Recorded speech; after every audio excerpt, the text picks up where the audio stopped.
जय हिंद दोस्तों, स्वागत है आप सभी का अपने यूट्यूब परिवार बीएस सेमेस्टर वाला में। दोस्तों आज की क्लास बहुत ही इंपॉर्टेंट है।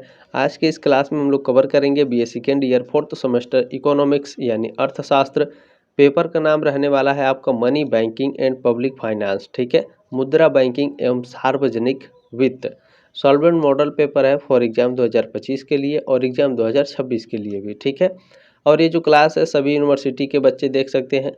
और बात करें एग्ज़ाम की तो दीनदयाल उपाध्याय गोरखपुर विश्वविद्यालय का डेट शीट आ गया है 10 और 13। जैसे दीनदयाल उपाध्याय गोरखपुर विश्वविद्यालय में फोर्थ सेमेस्टर इकोनॉमिक्स के 2 पेपर आपको देने हैं, ठीक है। एक पेपर है 10 मई को और एक पेपर है 13 मई को, ठीक है। तो ध्यान रखेंगे ईसीओ 203 और ईसीओ 204 2 पेपर है आपका। डॉक्टर भीमराव अम्बेडकर यूनिवर्सिटी आपका भी डेट शीट आ गया है, ठीक है। जितने भी बच्चे हैं सिद्धार्थ यूनिवर्सिटी का डेट शीट आ गया है। चौधरी चरण सिंह यूनिवर्सिटी का डेट शीट आ गया है, ठीक है। छत्रपति साहू जी महाराज यूनिवर्सिटी का, और इसमें बात करें महाराजा सुहेलदेव यूनिवर्सिटी का डेट शीट आ गया है, ठीक है। मतलब कहने का मतलब है ज़्यादातर यूनिवर्सिटी का डेट शीट आ गया है। वीर बहादुर सिंह पूर्वांचल यूनिवर्सिटी का आ गया है, ठीक है।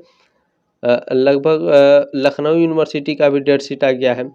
तो लगभग आपके सभी यूनिवर्सिटी का जो एग्ज़ाम है वो अप्रैल के लास्ट वीक से स्टार्ट हो जाएगा। यह बात आप लोग ध्यान रखिएगा, ठीक है।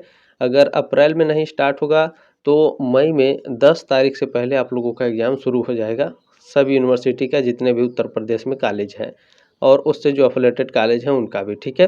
तो चिंता नहीं करना है। चले इसमें पहला क्वेश्चन देखते हैं आपका क्या पूछा गया है। और सारी चीज़ें बिल्कुल आपको फ्री में मिलती हैं। ये आपका अपना ही चैनल है, प्लीज़ सब्सक्राइब करके सपोर्ट जरूर करें, ठीक है। चलें पहला क्वेश्चन है, केंद्र तथा साथ ही राज्य सरकारों को राजस्व के स्रोत सौंपने की प्रणाली को सामान्य रूप से कहा जाता है। क्या कहा जाता है? संघीय वित्त कहा जाता है। डी ऑप्शन आपका राइट है। चलिए बिल्कुल आसान भाषा में आपको समझा देते हैं। देखें, केंद्र और राज्य सरकारों को राजस्व के स्रोत सौंपने की प्रणाली को संघीय वित्त फेडरल फाइनेंस कहा जाता है, ठीक है। अच्छा, जो संघीय वित्त है इसे संघवाद के नाम से भी जाना जाता है। तो ये संघवाद है क्या? संघीय वित्त है क्या?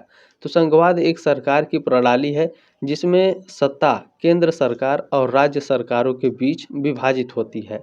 संघीय वित्त इस प्रणाली में सरकारों को उनकी वित्तीय जिम्मेदारियों को पूरा करने के लिए राजस्व के स्रोत आवंटित करने के तरीकों को संदर्भित करता है, ठीक है। चलें, पूछा गया है आपसे कि विकासशील देश में राजकोषीय नीति का सबसे महत्वपूर्ण उद्देश्य है। तो जो विकासशील देश है इसमें राजकोषीय नीति का सबसे महत्वपूर्ण उद्देश्य होता है आर्थिक विकास, ठीक है, इकोनॉमिक डेवलपमेंट। बी ऑप्शन आपका राइट है।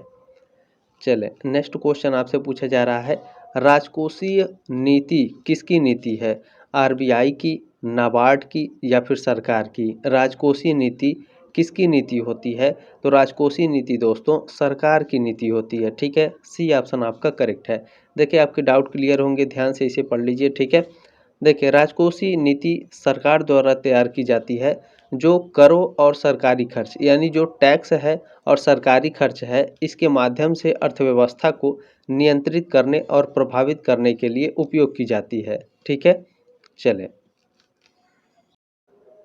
इसमें नेक्स्ट क्वेश्चन आपसे पूछा गया है, राजकोषीय नीति के एक उपकरण के रूप में घाटा वित्त पोषण का सुझाव किसके द्वारा दिया गया था?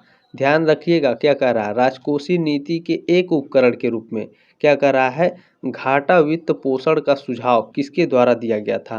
तो ये प्रोफेसर किन्स के द्वारा घाटा वित्त पोषण का सुझाव दिया गया था। फर्स्ट ऑप्शन आपका राइट है फोर्थ नंबर क्वेश्चन का। अच्छा, आप लोग ये याद रखिएगा केवल घाटा वित्त पोषण का सुझाव किसने दिया था? प्रोफेसर किन्स ने, ठीक है। लंबा चौड़ा याद रखने की जरूरत नहीं है, अच्छे से आपको याद हो जाएगा, अच्छे से आप लोग गोला लगा पाएंगे जब आपके एग्जाम में आएगा, ठीक है। घाटा वित्त पोषण का सुझाव किसके द्वारा दिया गया? प्रोफेसर किन्स के द्वारा, ठीक है। चले देखिए, घाटा वित्त पोषण डिफिसिट फाइनेंसिंग का उपयोग राजकोषीय नीति के एक उपकरण के रूप में करने का सुझाव ब्रिटिश अर्थशास्त्री जॉन मेनार्ड किन्स ने दिया था। अच्छा, आपके एग्जाम में पूछता है कि जो प्रोफेसर किन्स हैं जॉन मेनार्ड किन्स, ये किस देश के अर्थशास्त्री थे? ये ब्रिटिश अर्थशास्त्री थे, ठीक है। उनकी किनेसियन अर्थशास्त्र की अवधारणा के अनुसार सरकार को आर्थिक मंदी के समय सरकारी खर्च बढ़ाकर और कम जो टैक्स है इसको कम करके अर्थव्यवस्था को गति प्रदान करनी चाहिए, जो घाटा वित्त पोषण के माध्यम से संभव होता है। ठीक है, चलें नेक्स्ट क्वेश्चन है। अच्छा, आप याद रखेंगे, आप लोगों के अब क्लासेस नहीं आएंगे, अब आप लोगों के प्रीवियस ईयर के क्वेश्चन पेपर आएंगे। ठीक है, तो ये बात आप लोग ध्यान रखेंगे क्योंकि आप लोगों का एग्जाम आने वाला है। ठीक है, चले मैं कोशिश करूंगा एक आध क्लास और मैं दे दूं, रिवीजन क्लास भी दे दूंगा और क्वेश्चन पेपर तो ज़रूर दूंगा क्योंकि आप लोगों को पास कराना ये मेरी जिम्मेदारी है। ठीक है, चले देखिए, राजकोषीय संघवाद का अर्थ है दोस्तों, राजकोषीय संघवाद का अर्थ होता है सरकार के विभिन्न स्तरों के मध्य आर्थिक कार्यों तथा संसाधनों का विभाजन। ठीक है, सी ऑप्शन आपका राइट है। चले, और सारी चीज़ें फ्री में मिलेंगी, आपको पैसा नहीं देना है। ठीक है, संघीय वित्त किससे संबंधित है? संघीय वित्त दोस्तों कह रहा है संघीय वित्त किससे संबंधित है? केंद्र राज्य वित्तीय संबंध से। ठीक है, डी ऑप्शन आपका करेक्ट है।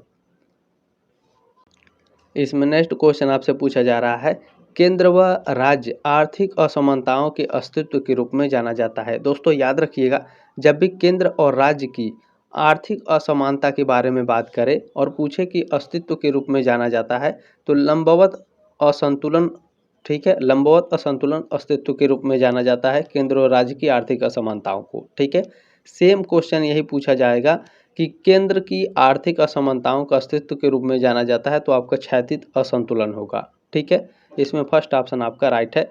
याद रखिएगा, केंद्र व राज्य आर्थिक असमानता लंबवत असंतुलन, सेम क्वेश्चन यहाँ पे देख लीजिए आप लोग। ठीक है, कंफ्यूज नहीं होना है। जब राज्यों की बात करें, राज्यों के मध्य आर्थिक असमानताओं के अस्तित्व के रूप में जाना जाता है तो इसे क्षैतिज असंतुलन के रूप में जाना जाता है। जब राज्य की बात करेगा, राज्य के बीच में आर्थिक असमानता का अस्तित्व कैसा है? क्षैतिज असंतुलन है। ठीक है, बी ऑप्शन आपका राइट है 8 नंबर क्वेश्चन का। ठीक है, दोनों क्वेश्चन क्लियर हो गए ना? ठीक है, चलें ये भी क्वेश्चन क्लियर हो गया। इसमें मैंने केंद्र बोल दिया, सॉरी फॉर दिस। राज्य, जब भी राज्य की बात करेगा तो क्षैतिज असंतुलन होगा। ठीक है ना, देखें, राज्य के मध्य आर्थिक असमानताओं के अस्तित्व के रूप में जाना जाता है क्षैतिज असंतुलन को। ठीक है, चलें इसमें नेक्स्ट क्वेश्चन आपसे पूछा गया है, निम्न में से कौन सा सरकारी राजस्व का प्रमुख स्रोत है? सरकारी राजस्व का प्रमुख स्रोत है इनमें से अप्रत्यक्ष कर। ठीक है, अप्रत्यक्ष कर जो है ये आपका सरकारी राजस्व का प्रमुख स्रोत होता है। अप्रत्यक्ष कर और प्रत्यक्ष कर क्या होते हैं, ये आपके एग्जाम में पूछा जाता है। डायरेक्ट टैक्स और इनडायरेक्ट टैक्स क्या होते हैं, ये आपके एग्जाम में पूछा जाएगा, तो ध्यान रखना और आपको जानना भी जरूरी है। अप्रत्यक्ष कर क्या होते हैं और प्रत्यक्ष कर क्या होते हैं। ठीक है, देखें, अप्रत्यक्ष कर वे कर होते हैं जो वस्तुओं और सेवाओं के उत्पादन, बिक्री या उपभोग पर लगाए जाते हैं। यानी जो आप यूज कर रहे हैं, बेच रहे हैं या आप उसका प्रोडक्शन कर रहे हैं, ठीक है, बना रहे हो उसको, तो इन सभी पर अप्रत्यक्ष कर लगाया जाता है। जैसे कि बिक्री कर, ठीक है, उत्पादन शुल्क, सीमा शुल्क, ये सभी अप्रत्यक्ष कर हैं। पूछा जाता है सीमा शुल्क किसके अंतर्गत आता है, अप्रत्यक्ष करके कि या फिर प्रत्यक्ष करके, तो ये अप्रत्यक्ष कर के अंतर्गत आता है। ठीक है, अप्रत्यक्ष कर क्या है? प्रत्यक्ष कर वे कर होते हैं दोस्तों जो सीधे तौर पर व्यक्तियों या व्यवसायों की आय या संपत्ति पर लगाए जाते हैं, जैसे कि आयकर, निगम कर आदि। ठीक है, चलें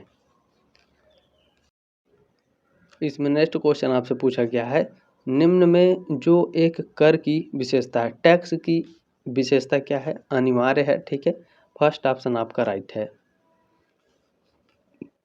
नेक्स्ट क्वेश्चन है, कर का मुख्य उद्देश्य कौन सा है? जो टैक्स होता है इसका मुख्य उद्देश्य होता है सार्वजनिक राजस्व में वृद्धि करना। ठीक है, टैक्स का उद्देश्य क्या होगा?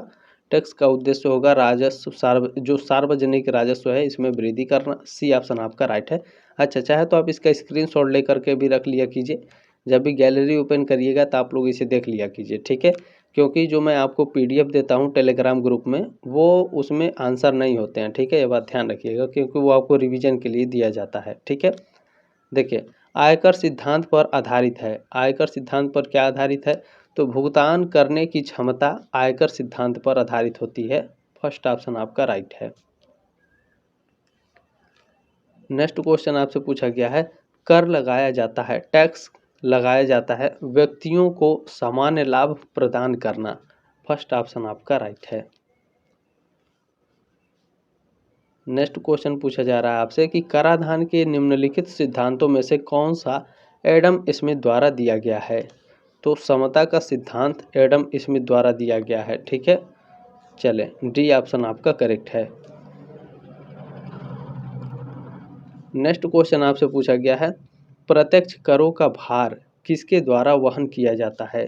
तो जो प्रत्यक्ष कर का भार होता है ये जिस पर यह कर लगाया जाता है उसके द्वारा वहन किया जाता है। ठीक है, सी ऑप्शन आपका राइट है। नेक्स्ट क्वेश्चन देखने का प्रयास करेंगे आप सभी लोग क्या पूछा जा रहा है। और मेरी आवाज़ इस तरह से है क्योंकि मैं सुबह में क्लास करा रहा हूँ आप लोगों को। ठीक है, इसमें नेक्स्ट क्वेश्चन आपसे पूछा गया है कर के भार का अंतिम बचाव स्थल कहलाता है। टैक्स के भार का अंतिम बचाव क्या कहलाता है। तो यह कहलाता है आपका कर भार। ठीक है, टैक्स भार कहलाता है। डी ऑप्शन आपका राइट है। नेक्स्ट क्वेश्चन देखने का प्रयास करेंगे। आपसे पूछा जा रहा है कि रक्षा पर व्यय यानी जो सेना है हमारी, ठीक है, उस पर खर्च करना, ब्याज भुगतान करना, कानून एवं व्यवस्था के संचालन तथा सार्वजनिक प्रशासन के व्यय को सामान्यतः इस प्रकार माना जाता है। किस प्रकार माना जाता है। अनुत्पादक व्यय के रूप में माना जाता है। बी ऑप्शन आपका करेक्ट है।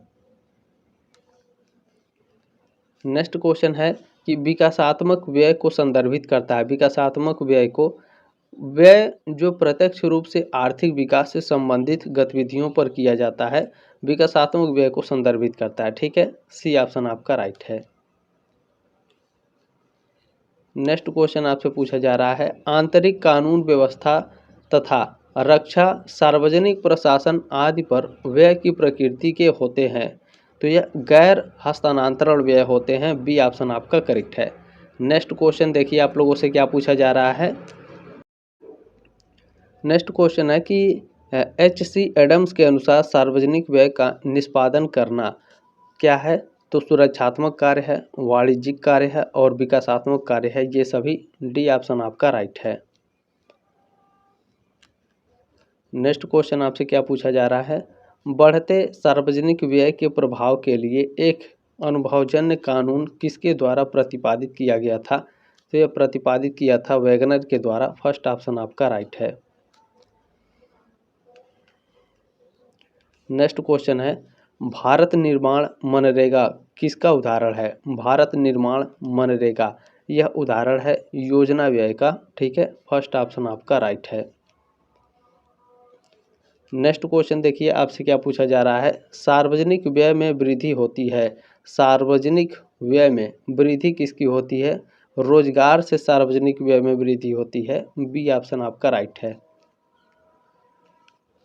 चले नेक्स्ट क्वेश्चन आपसे पूछा जा रहा है सार्वजनिक व्यय के स्तर के साथ विस्तार होता है। किसका विस्तार होता है। राजनीतिक स्वतंत्रता का। ठीक है, सार्वजनिक व्यय के स्तर के साथ किसका विस्तार होगा। राजनीतिक स्वतंत्रता का। बी ऑप्शन आपका राइट है 24 का। नेक्स्ट क्वेश्चन आपसे पूछा जा रहा है नागरिक प्रशासन रक्षा बलों पर किए गए व्यय की प्रकृति है। कैसी प्रकृति है। तो यह राजस्व व्यय की प्रकृति है। बी ऑप्शन आपका राइट है। नेक्स्ट क्वेश्चन आपसे पूछा जा रहा है कि बिजमैन पीकॉक परिकल्पना अधिक सुदृढ़ प्रकार से किस संभावना का समर्थन करती है। तो यह सार्वजनिक व्यय में ऊपर वृद्धि की प्रवृत्ति का समर्थन करती है। फर्स्ट ऑप्शन आपका राइट है 26 का। इसमें नेक्स्ट क्वेश्चन है कि इनमें से कौन एक आर्थिक क्षेत्र है। इन चारों में से कौन सा एक आर्थिक क्षेत्र है जो निर्धारित बजट तथा समय सीमा के आधार पर विभिन्न सार्वजनिक संस्थाओं को धन आवंटित करता है। बिल्कुल देखिए जो आपका सार्वजनिक वित्त है दोस्तों ये बजट तथा समय सीमा के आधार पर विभिन्न सार्वजनिक संस्थाओं को धन आवंटित करता है। ठीक है, फर्स्ट ऑप्शन आपका राइट है। नेक्स्ट क्वेश्चन देखिए आपसे पूछा जा रहा है कि सार्वजनिक वित्त के क्षेत्र में शामिल है। सार्वजनिक वित्त के क्षेत्र में सार्वजनिक राजस्व, सार्वजनिक ऋण और जो सार्वजनिक व्यय है ये तीनों आपके सार्वजनिक वित्त के क्षेत्र में शामिल हैं। डी ऑप्शन आपका राइट है 28 का। इसमें नेक्स्ट क्वेश्चन आपसे पूछा गया है वह मुख्य बिंदु कौन सा है जिसके आधार पर सार्वजनिक वित्त को निजी वित्त से पृथक किया जा सकता है। तो यह गोपनीयता है। ठीक है, सी ऑप्शन आपका राइट है। नेक्स्ट क्वेश्चन देखिए आपसे क्या पूछा जा रहा है। पूछा जा रहा है आपसे कि सार्वजनिक वित्त की आधुनिक अवधारणा के अंतर्गत कराधान को सामाजिक न्याय तथा आय में, ठीक है, यहाँ खाली स्थान भरना है, वृद्धि करने के लिए एक महत्वपूर्ण स्रोत माना जाता है। तो दोस्तों जो आपका असमानताओं को कम करना है, ठीक है, सार्वजनिक वित्त की आधुनिक अवधारणा के अंतर्गत कराधान को सामाजिक न्याय तथा आय में असमानताओं को कम करना, वृद्धि करने के लिए एक महत्वपूर्ण स्रोत माना जाता है। ठीक है, सी ऑप्शन आपका राइट है। अब आपके डाउट क्लियर हुए।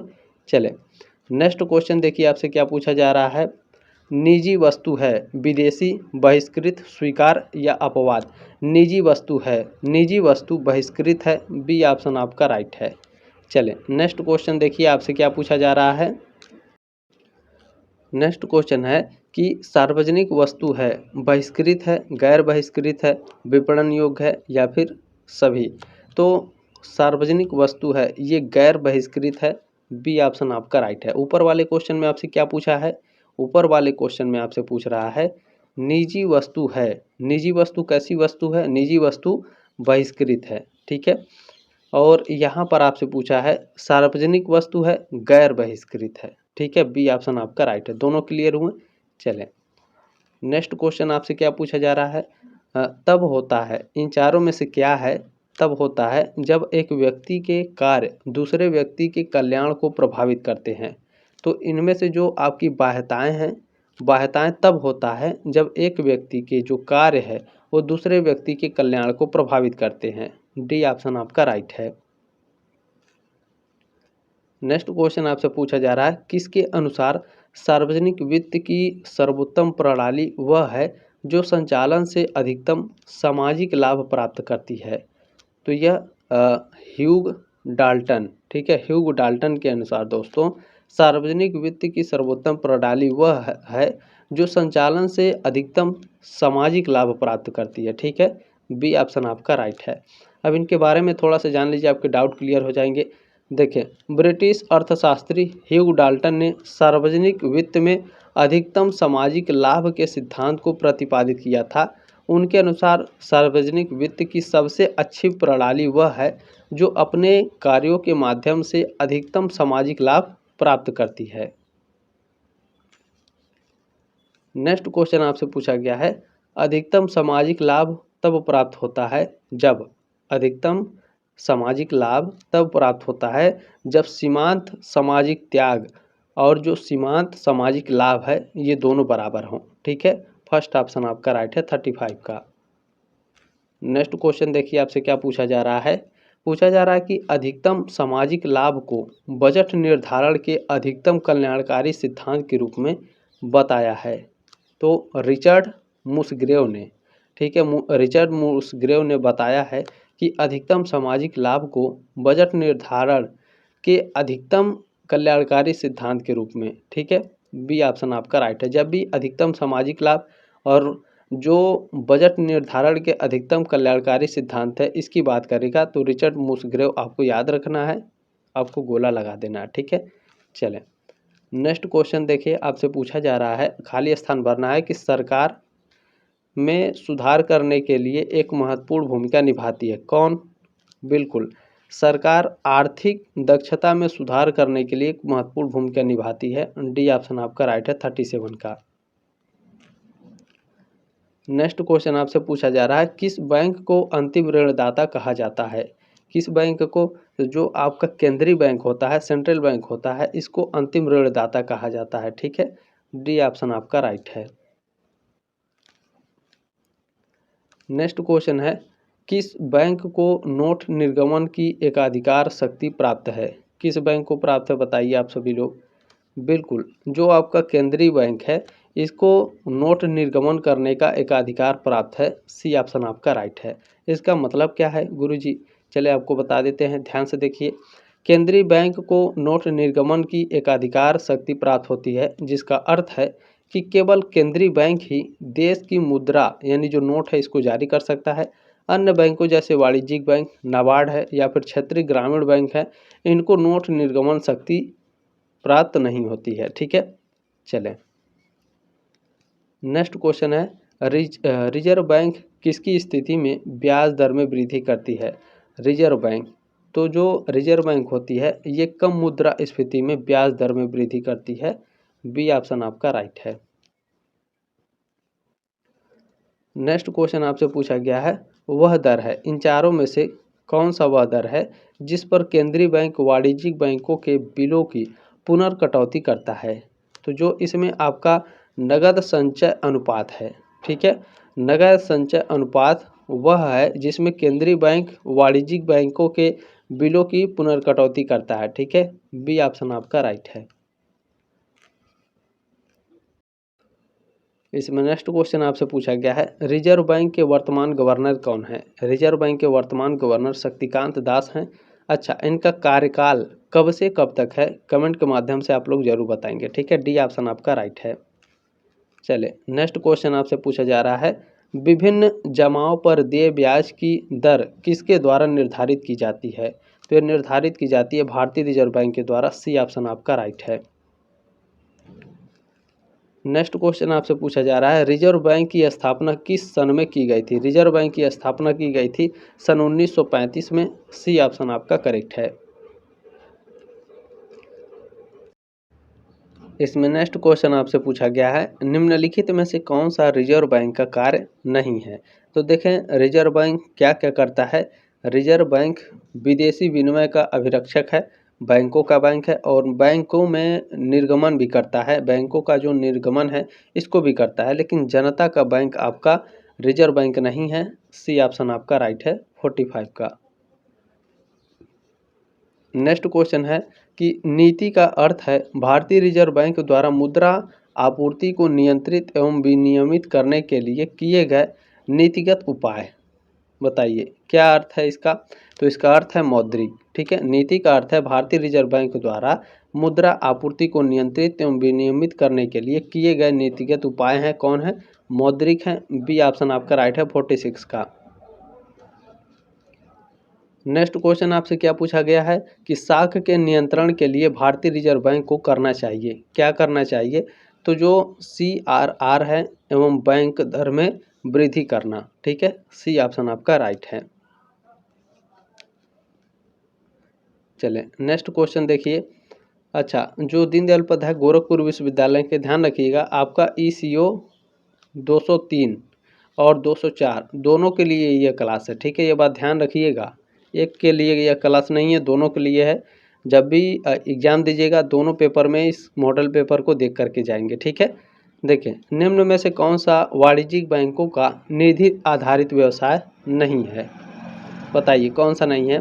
बिल्कुल, देखें साख पत्र निर्गमन करना या फिर निर्गमित करना ये वाणिज्यिक बैंकों का निधि आधारित व्यवसाय नहीं है। बी ऑप्शन आपका राइट है 48 का। बाकी आपका अधिविकर्ष सुविधा, जमा की स्वीकृति और जो RTGS है, ठीक है, इसका लेन देन भी वाणिज्यिक बैंकों द्वारा किया जाता है, लेकिन साख पत्र निर्गमन करना ये वाणिज्यिक बैंकों का निधि आधारित व्यवसाय नहीं है, ठीक है।